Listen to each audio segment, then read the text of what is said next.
Hello, welcome back to the channel. Thank you for watching. I really appreciate it. Today we're going to make a British classic. We're going to make toad in the hole.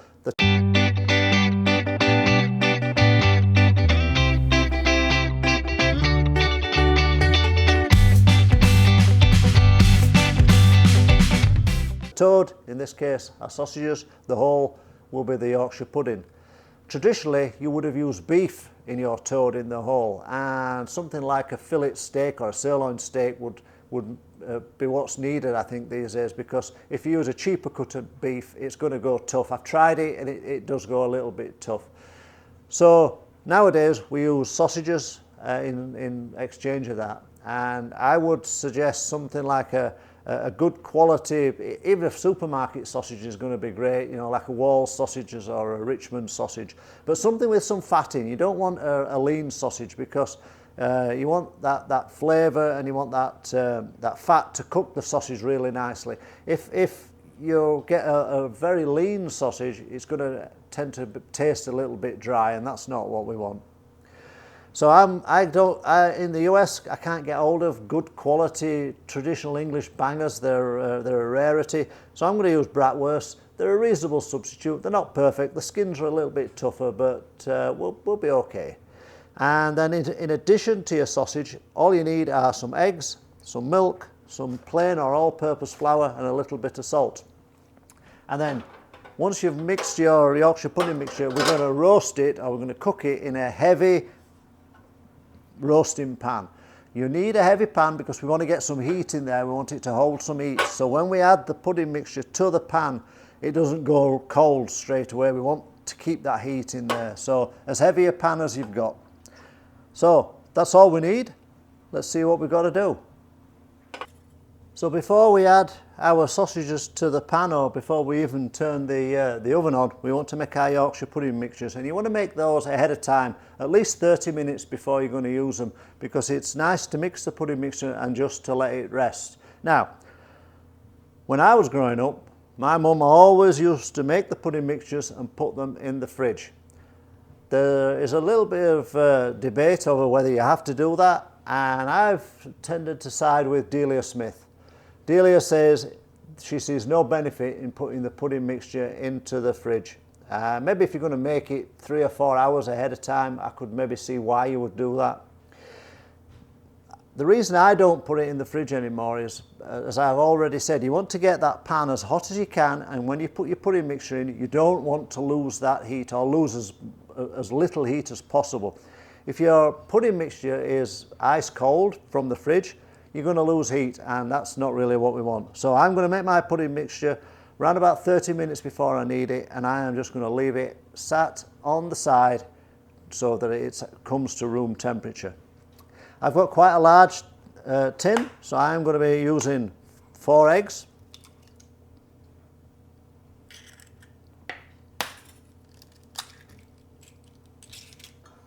I'm going to use 250 millilitres of milk.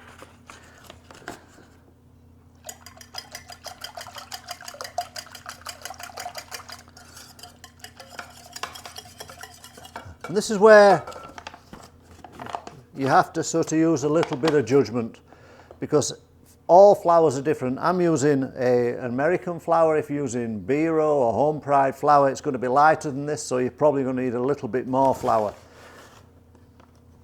But I'm going to start by adding 2 heaped tablespoons of my flour.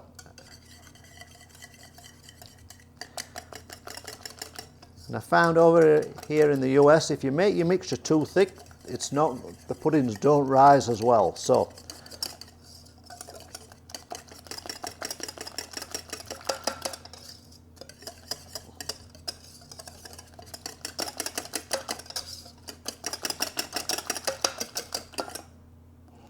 I'm going to maybe put another half a tablespoon in. Another half a heaped tablespoon.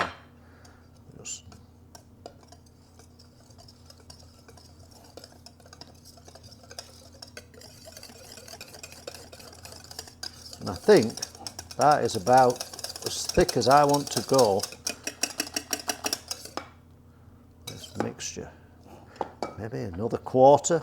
Let's have a look. So what's this? 2 3/4 heaped tablespoons.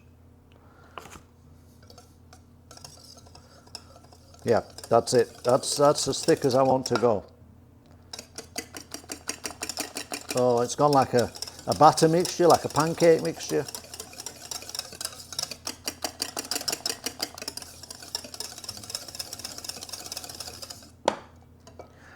And then to that, I'm going to add half a level teaspoon of salt.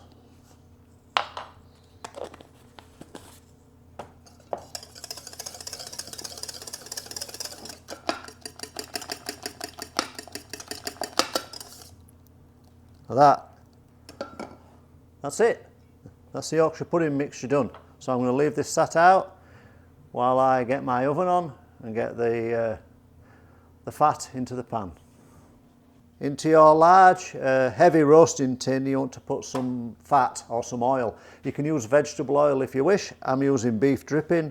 I've got about 2 tablespoons in there, and I'm going to put that into a hot oven to come up to temperature.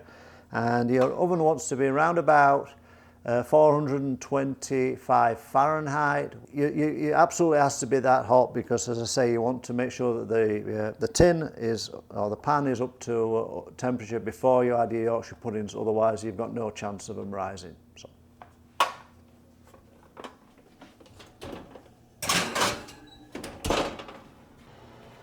So once your oven's up to temperature and your fat's warmed, what I like to do is just add the sausages and just give them 2 or 3 minutes.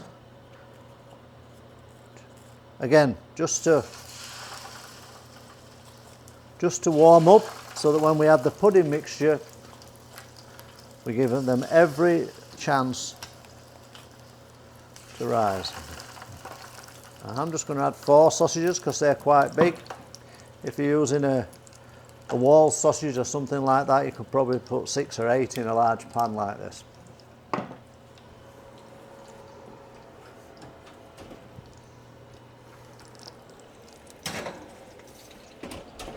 So I'm just going to give them literally 2-3 minutes, and then I'm going to take them back out. I might turn them over, and then I'll add the pudding mixture.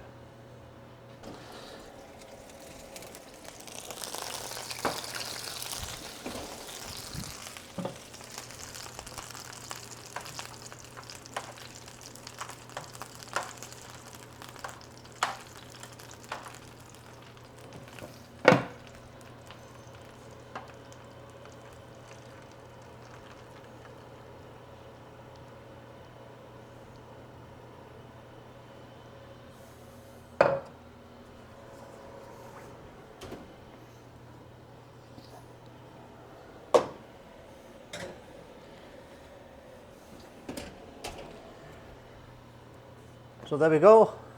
It's in the lap of the gods now as to whether we get risen puddings or not. We'll see. They go into the oven for around about 30-35 minutes until the pudding is golden brown and crispy. During that time you can boil your potatoes if you're going to serve it with mashed potatoes, or you can make your onion gravy as well. So that's what I'm going to do. I'm going to serve it with a little bit of mash, a little bit of onion gravy. So let's see how we get on.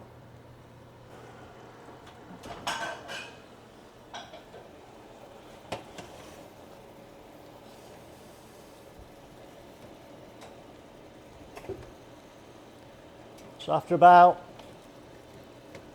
maybe 30 minutes, sausages are cooked, Yorkshire pudding golden brown and crispy, looking good.